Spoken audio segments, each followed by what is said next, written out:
Hi hello అండి, welcome to Sweety Pressure channel. ఇవాళ అయితే మొహబ్బత్ కా షర్బత్ ఈ రంజాన్ సీజన్లో చాలా ఫేమస్ అండి. నేను ఒకసారి ఇఫ్తార్ విందుకు వెళ్ళినప్పుడు అక్కడ తాగాను. సో అక్కడ రెసిపీ కనుక్కొని నా ఫ్రెండ్ తోటి మీకు షేర్ చేస్తున్నాను. సో దీనికోసం అయితే నేను పాలు కాచి చల్లార్చానమాట. అండ్ ఇది వచ్చేసి బాదం గోంద్లో 2 రకాలు ఉంటాయి. ఒకటి చిన్న గోంద్ వస్తాయి, అవి లడ్డూలు చేసుకుంటారు మోకాళ్ళ నొప్పులకి, తర్వాత ప్రెగ్నెంట్ లేడీస్కి అండ్ డెలివరీ అయిన తర్వాత వాళ్ళకి చాలా మంచిది. అండ్ ఈ బాదం గోంద్ వచ్చేసి ఒంట్లో ఉండే వేడిని మొత్తం చల్లారుస్తుంది. రియల్గా ఇది నాకైతే వర్క్ అయింది. ఒక టైంలో నా బాడీలో ఫుల్ ఆఫ్ హాట్ ఫ్లాషెస్ ఉండేవి. సో అలాంటప్పుడు నేను ఈ బాదం గోందు తీసుకున్నప్పుడు నాకు సెట్ అయిపోయింది. నైట్ నానబెట్టేసి మార్నింగ్ తీసుకున్నాను. సో ఈ బాదం గోందుని దీంట్లో మిక్స్ చేశాను. అలాగే రూ అఫ్జా అనమాట. సో ఈ సమ్మర్ సీజన్లో ఎక్కువగా యూస్ చేస్తాం మనము. అండ్ షర్బత్, నన్నారి షర్బత్ వేరు అండ్ ఈ రూ అఫ్జా వేరు. అండ్ నేను షుగర్ వచ్చేసి చాలా లిటిల్గా యాడ్ చేశాను.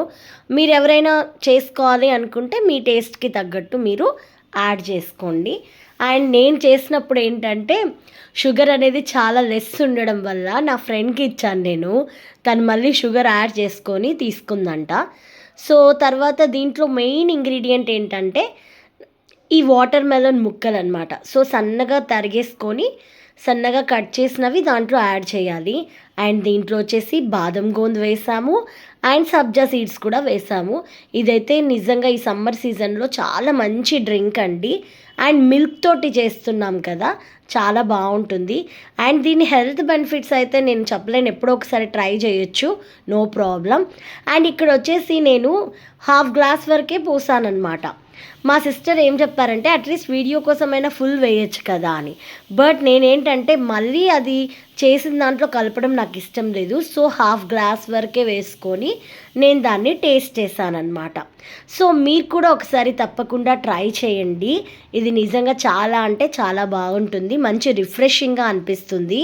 రూ అఫ్జా వేస్తాం కాబట్టి చాలా రిఫ్రెషింగ్గా అనిపిస్తుంది. ఓకే అండి, మరి బాయ్, టేక్ కేర్.